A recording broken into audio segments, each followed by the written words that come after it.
Les voy a poner un caso. Un caso real. Una niña con hidrocefalia llega de emergencia a un hospital. Tienen que tomarle o hacerle una tomografía axial computarizada. El hospital dice que para hacer la tomografía se necesita pagar una cantidad de dinero porque una empresa aparte es la que hace la tomografía. Los padres no tienen dinero.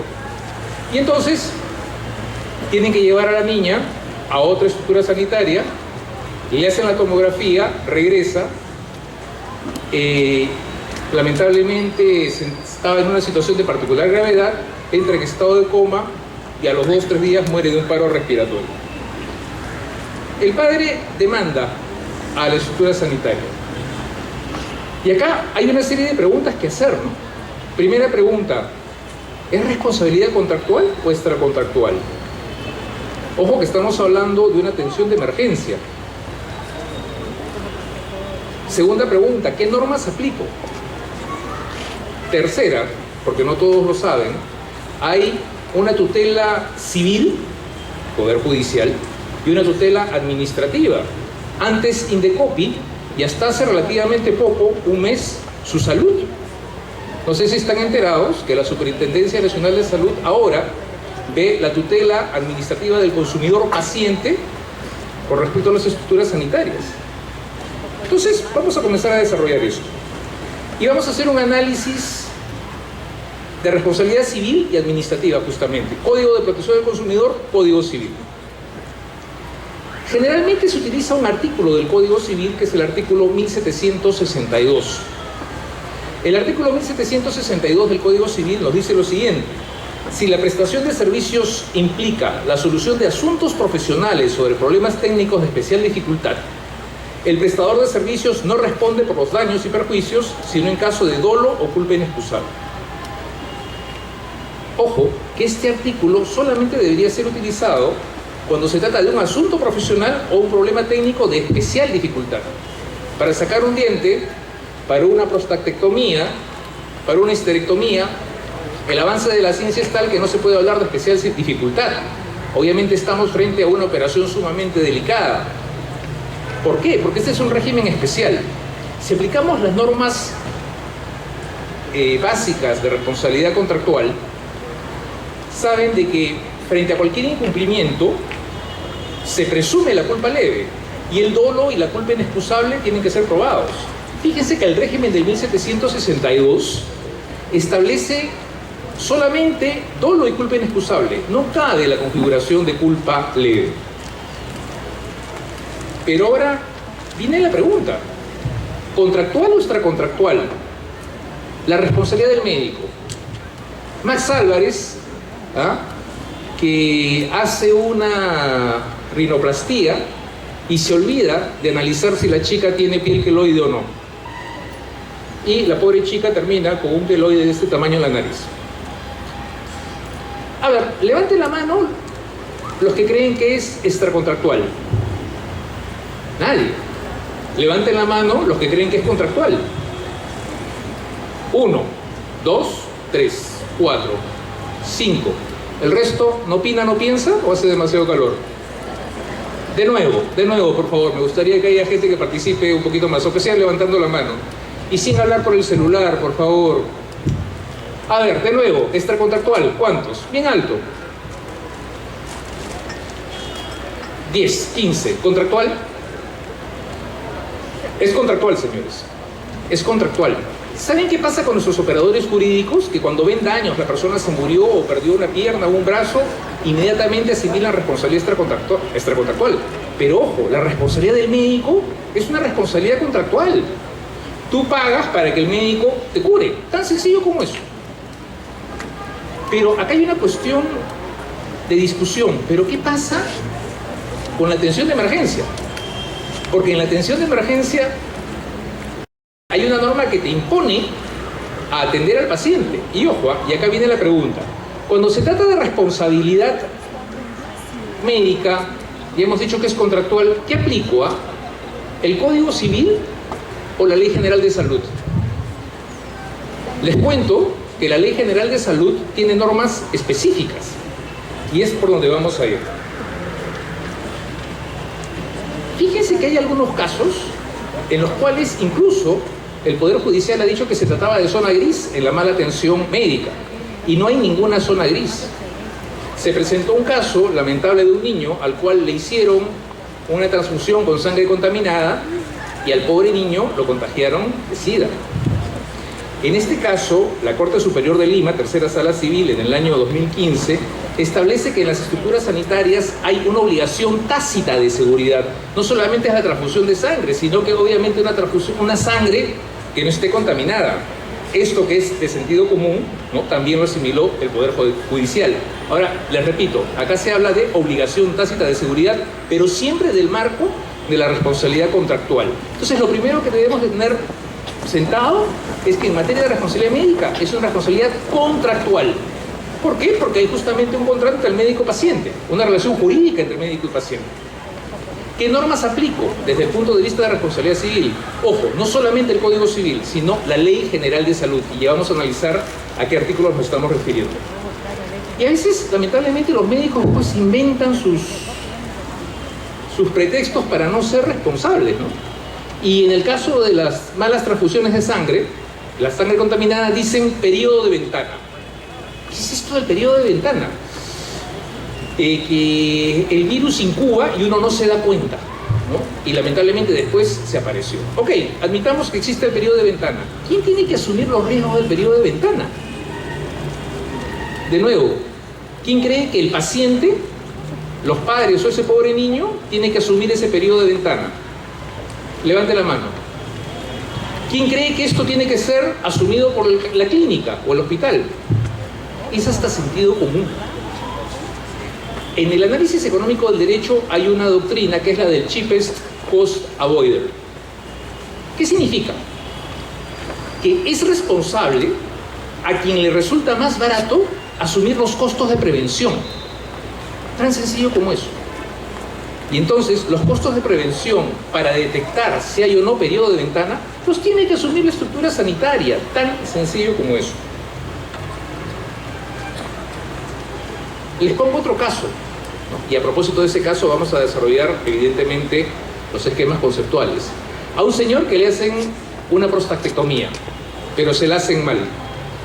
Y sé que estamos cerca de la hora del almuerzo, pero de repente los ejemplos que les pongo no van a ser los más elegantes, pero al extraerle la próstata le generaron una fístula, una heridita, ¿no? Pero, muchas gracias.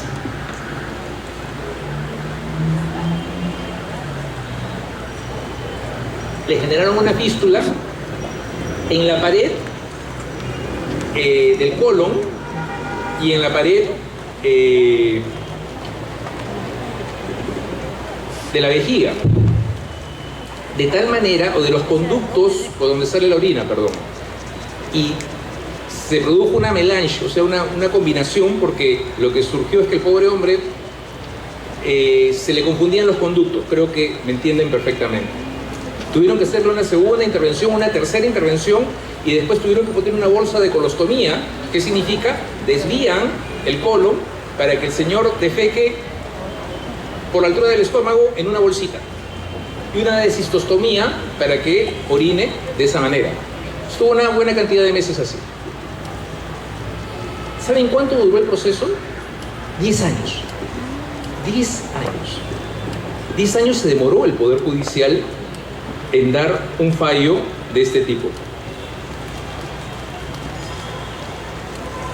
Pero analicemos ahora.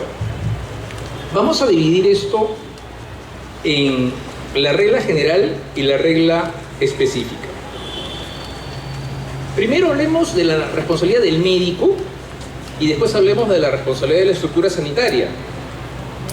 Y ojo, que hay médicos dependientes de las estructuras sanitarias, ¿no? Un médico que trabaja en un hospital, por ejemplo. ¿Qué me dice el artículo 36 de la Ley General de Salud? La 26842 del 15 de julio del 97. Reconoce una responsabilidad subjetiva. Sabemos que la responsabilidad subjetiva es la que se basa en dolo, culpa.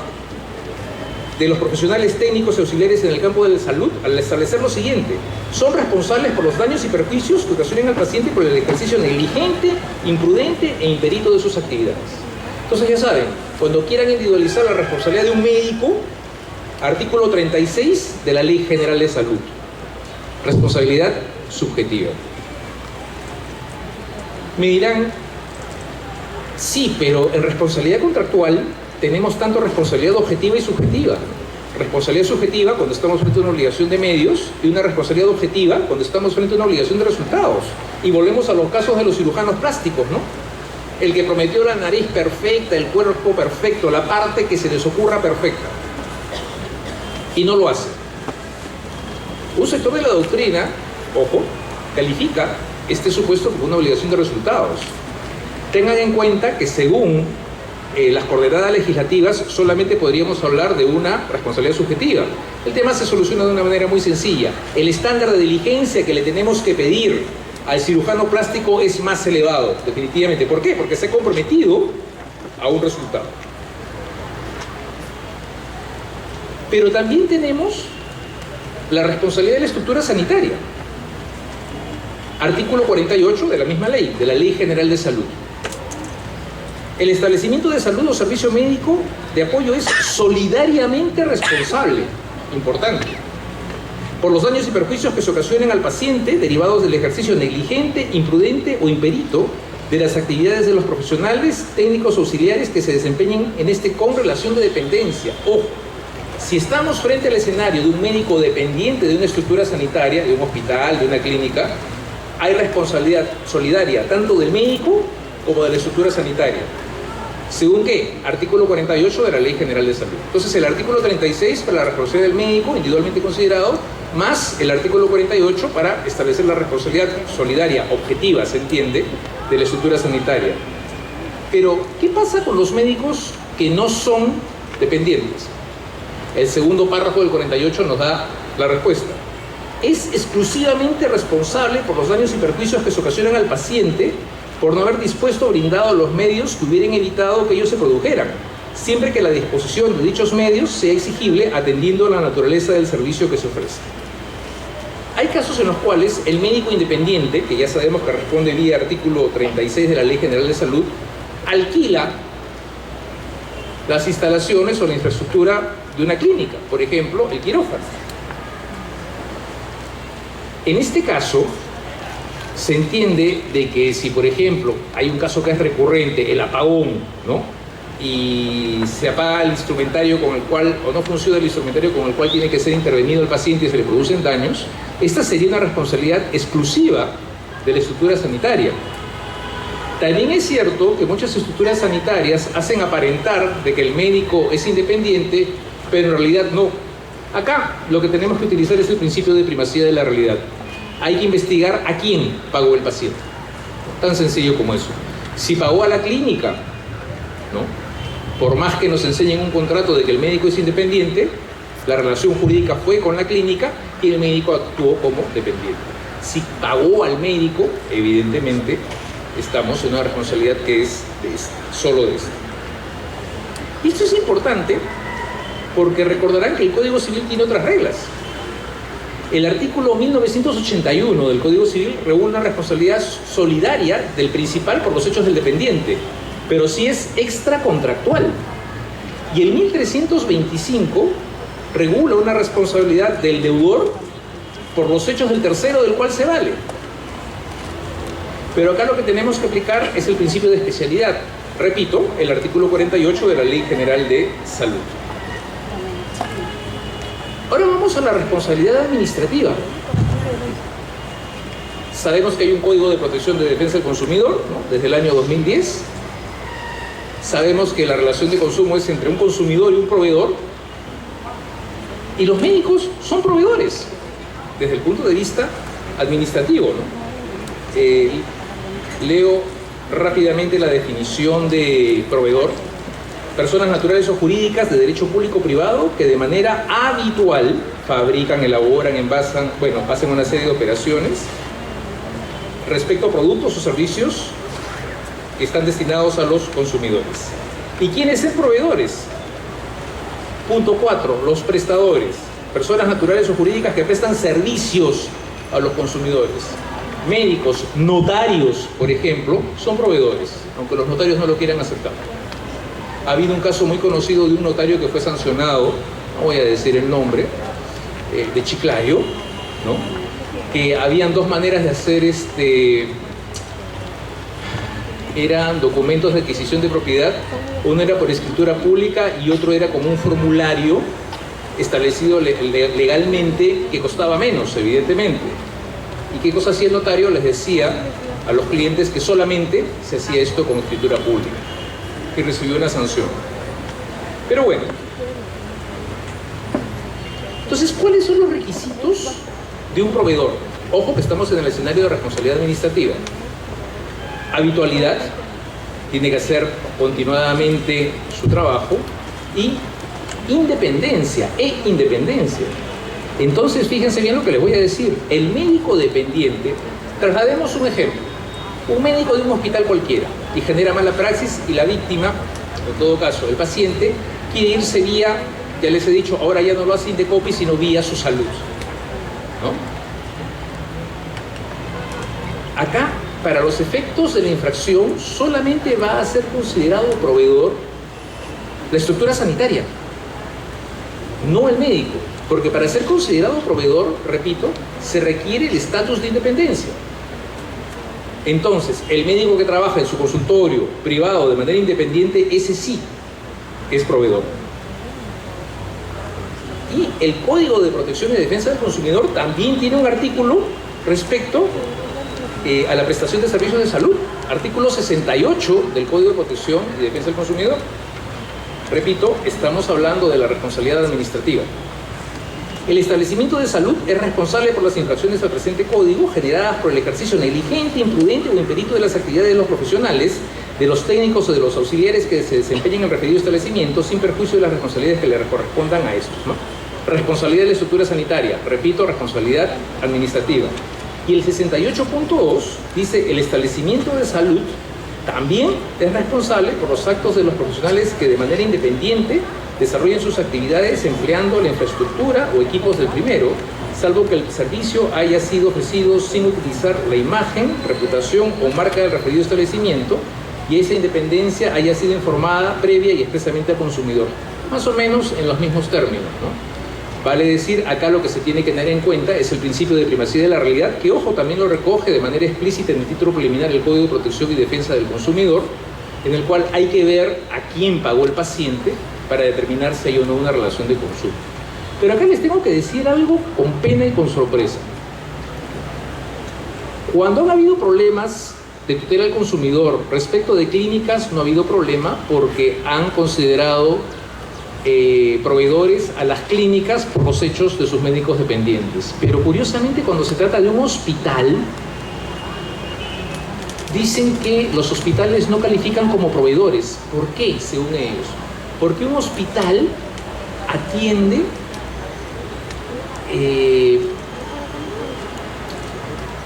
dentro de una estructura asistencial, y como da un servicio de corte asistencial, no hay relación de consumo, porque no se enriquece. Y perdónenme, pero yo no soy experto en laboral, me hubiera gustado que algún especialista me hubiera confirmado esto, pero los descuentos que le hacen a todos los empleados para formar parte de salud es un pago que ellos hacen. Entonces, yo no creo que estemos hablando de un sistema asistencial. Ellos están pagando, se les descuenta de las boletas para tener ese servicio. Entonces, yo no veo por qué los que van a un hospital tienen menos tutela que los que van a una clínica. Porque el que va a la clínica sí se puede ir al órgano administrativo, ahora su salud, pero el que está en un hospital tiene que ir solamente al Poder Judicial. Repito, este es un criterio que tenía el Indecopi, ahora el tema pasa a su salud, esperemos que en su salud interpreten adecuadamente estas normas. Bien, una cosa que también se descuida mucho en la responsabilidad médica es el análisis causal, en general de toda la responsabilidad civil. Y ojo que cuando queremos ver el análisis causal tenemos que hacerlo en dos momentos. lo que se llama causalidad de hecho y causalidad jurídica. En la causalidad de hecho pregunto quién es el responsable. En causalidad jurídica, ¿hasta dónde? Para que lo tengamos claro. Alguien está aburrido en este momento, se va a un kiosco, come un emparedado, se intoxica, se lo lleva a una ambulancia y esa ambulancia es embestida por un tráiler y muere esta persona. ¿Quién es el responsable de esa muerte desde el punto de vista civil? Acá tenemos que hacer el análisis causal. Ok, salió de acá, se fue a un kiosco, comió un producto malogrado, lo recoge una ambulancia y lo atropella el tráiler. Entonces, de dos una, ¿no? O el responsable es el dueño del kiosco que dio ese producto descompuesto, el dueño del tráiler que atropelló, o de repente pongo una tercera opción, ambos. ¿Ok? De nuevo, ¿quién cree que es responsable el dueño del kiosco? Levante la mano. 1, 2, 3, 4 gatos. Ok. ¿Quién cree que es responsable el dueño del tráiler? Muchos más. ¿Quién cree que son responsables ambos? Bueno, mi respuesta, porque acá pueden haber varias interpretaciones, es que solo respondería el dueño del tráiler. Y esta es la diferencia entre causa y condición. El análisis causal, ¿en qué consiste? De individualizar entre todas las condiciones, vale decir todos los antecedentes al hecho dañino, aquella condición que influyó de manera decisiva en la producción del evento dañino. Y lo que influye de manera decisiva en la producción del evento dañino, evidentemente, es el choque del tráiler. Porque si analizamos la causalidad desde el punto de vista de las ciencias naturales, estamos fritos. Tendríamos que remontarnos a quién plantó la lechuga que comió este señor, y no acabamos nunca. Pero no solamente es el análisis de quién es el responsable, sino hasta dónde se es responsable. Les pongo un ejemplo. Yo les quiero confesar algo. Yo manejo muy poco mi carro. Ya realmente manejar en Lima se ha vuelto imposible. Y por sanidad psicológica prefiero que manejen mi carro. Me dirán ¿por qué? Porque el ejemplo que les voy a poner es un ejemplo de accidentes. Imagínense que A atropella a un motociclista. X atropella a un motociclista. El motociclista, producto de ese accidente, se vuelve loco. El motociclista es ingresado, es internado en un manicomio, llamémoslo así, centro de rehabilitación, como quieran. Está en el 4º piso, se cree el hombre araña y se tira el motociclista y muere. Mi pregunta es, ¿hasta dónde responde el que atropelló? Primera opción, hasta la locura. Segunda opción, hasta la muerte. De nuevo, ¿quién cree que responde solo hasta la locura? 20, ya. ¿Quién cree que responde hasta la muerte inclusive? Poquito menos, ¿no? Uno debe responder hasta la locura. Perdón, sí, hasta la locura. ¿Por qué? Si ese señor se tiró del 4º piso, recuerden que estaba en una estructura sanitaria y quien tenía el deber de vigilancia y custodia respecto a la estructura sanitaria eran los dependientes. Entonces, fíjense lo importante que es el análisis causal. En cualquier caso de responsabilidad civil, tengo que analizar dos cosas. ¿Quién es el responsable y hasta dónde se es responsable? Y en materia médica, esto es particularmente sensible, ¿no? Cuando uno quiere hacer el análisis causal en materia de responsabilidad médica, tiene que individualizar situaciones antes del acto médico, durante el acto médico y después del acto médico. Cuando me refiero a acto médico, va desde la simple consulta hasta la operación de cirugía más sofisticada. Importante, vayamos primero en los despistajes previos, ¿no? O en la situación antes del acto médico. Los análisis, diagnósticos que podría hacer, o despistajes que podría hacer el médico, ¿no? Entonces, primero hay que ver si han sido hechos por el propio médico. Les pongo un caso que vimos en Indecopi. Un señor lleva a su hija a una clínica, estaba con fiebre, el médico le dice, llévala al laboratorio, hazle un análisis de sangre, el laboratorista le hace el análisis de sangre, pero en vez de ponerle 7.600 milímetros cúbicos de leucocitos, 7.600 leucocitos por milímetro cúbico de sangre, puso un 2, pero delante del 7. De tal manera que en vez de 7.000 eran 27.000. Y el médico, cuando llegó ese análisis, dio un diagnóstico errado. Ahora, la pregunta ¿es responsabilidad de quién? ¿Del médico o del laboratorista? Convendrán conmigo que es una responsabilidad del laboratorista, no del médico. Ahora, acá hay que distinguir, ¿ese laboratorista es un laboratorista dependiente de la clínica o no?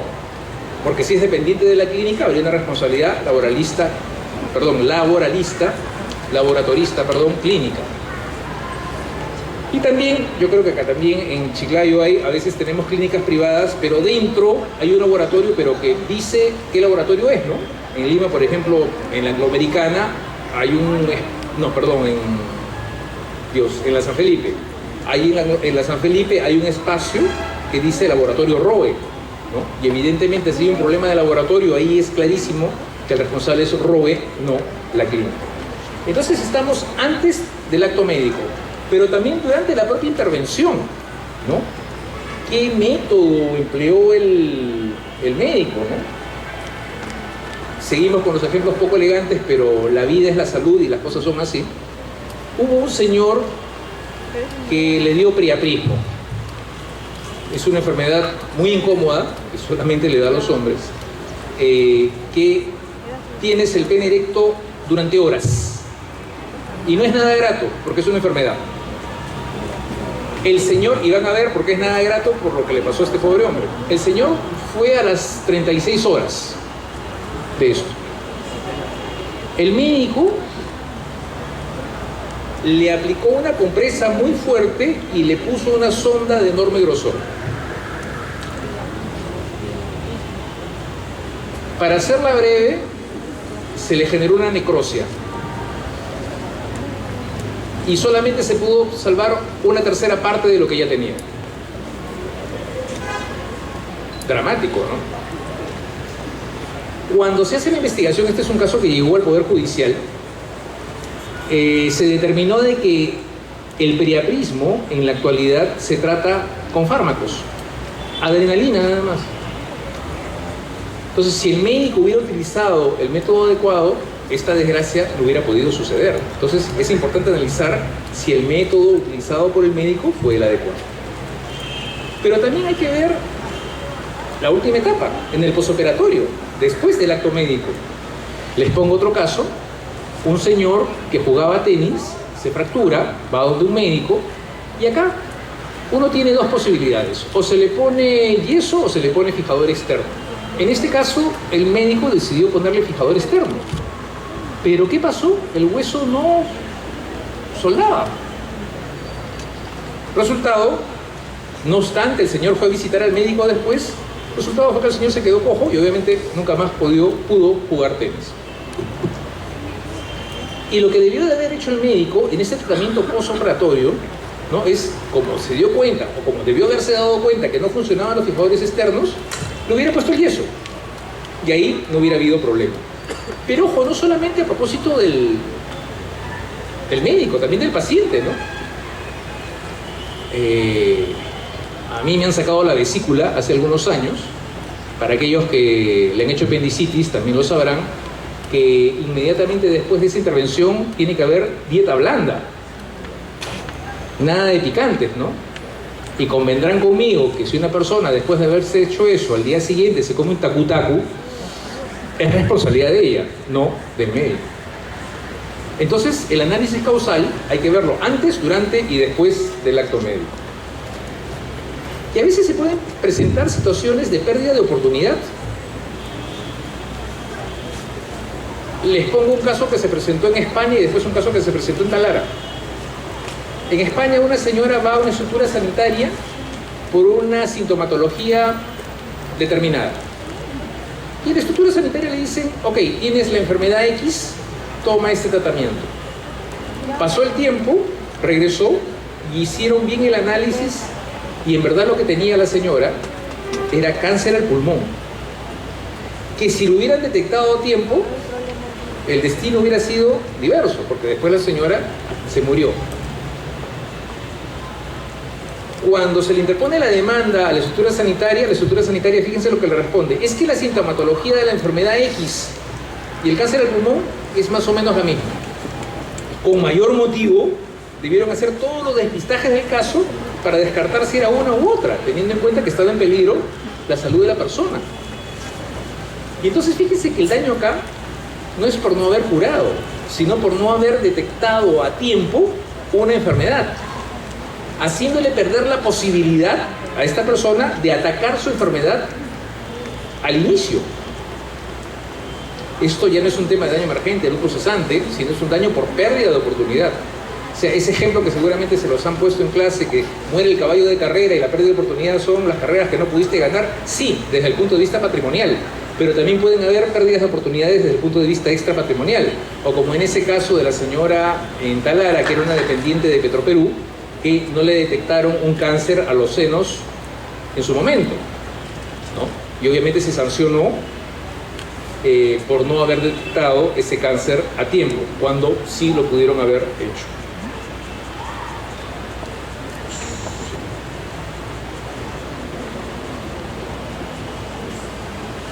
El tema de la carga probatoria, qué difícil, ¿no? Qué difícil la responsabilidad médica. Si me hacen una mala prostatectomía, si hacen un tratamiento de quimioterapia agresivo a una persona que tiene problemas cardíacos y el médico no lo determinó y se murió de paro al corazón, ¿cómo el pobre paciente puede acreditar estas cosas tan sofisticadas que para el médico resultan más fáciles, ¿no? Y les pongo un caso. Una señora de 36 años, le hacen una cesárea y le ponen la famosa epidural, ¿no? Después de la epidural se le produce una mielitis transversa. ¿Qué significa? Cintura para abajo, muerta. La señora no puede caminar, no se puede valer por sí misma, adiós relaciones sexuales, la mataron de cintura para abajo. 36 años. Interpone la demanda, en primera instancia declaran responsables solidariamente a la anestesista y a la estructura sanitaria, y en segunda instancia, fíjense lo que dice. La anestesista bajó una información de internet y dijo, esto es una reacción idiosincrática. De nuevo con esa fraseología que inventan algunos médicos, no digo todos, para exonerarse de responsabilidad. ¿Qué cosa es la reacción idiosincrática? Busquen en Google, vean que también sirve para esas cosas, no solamente para chatear. Es una reacción inesperada que se da una entre 10.000 casos. O sea, un fortuito. Pero hasta ahora no llego a entender, porque en la segunda instancia no reconocieron responsabilidad alguna, dijeron sí, efectivamente se trató de una reacción idiosincrática, cuando en verdad la paciente ya había tenido aplicación de anestesia en otras oportunidades, ¿no? Entonces, el tema de la carga probatoria, señores, es sumamente importante. Desde mi punto de vista, quien debería tener la carga probatoria es el médico. En Italia, por ejemplo, en todo lo que es responsabilidad médica, no está en el código, la jurisprudencia admite la inversión de la carga probatoria, porque quien está en mejores condiciones de demostrar que no es responsable es el médico.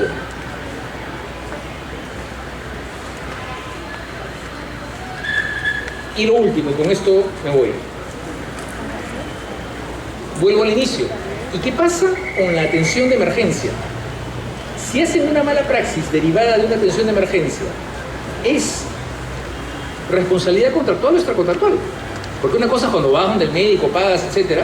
Pero ¿qué pasa cuando te llevan de emergencia? Saben que el artículo...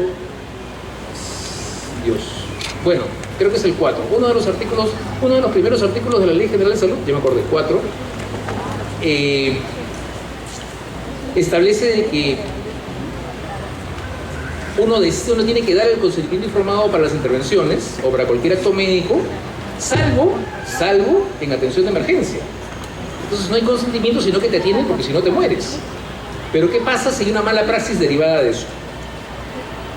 El artículo 3 de la Ley General de Salud dice: toda persona tiene derecho a recibir en cualquier establecimiento de salud atención médico-quirúrgica de emergencia cuando lo necesite, estando los establecimientos de salud sin excepción obligados a prestar acepción.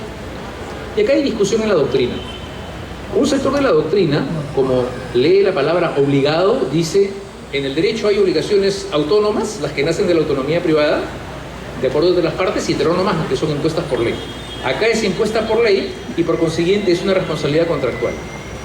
Otro sector dice: sí, es cierto, utiliza la palabra obligación, pero no en el sentido de relación jurídico-patrimonial, sino en el sentido del deber de atender a la persona que está en peligro. Y de ser así, la responsabilidad sería extracontractual.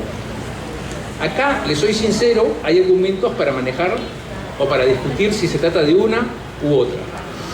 Y acá, señores, tenemos que razonar como abogados. Si el paciente o los deudos del paciente vienen en el año 3, sería poco estratégico invocar una responsabilidad extracontractual. Recuerden que el plazo de prescripción es de 2 años. Muchas gracias por todo y gracias, señor, por la participación.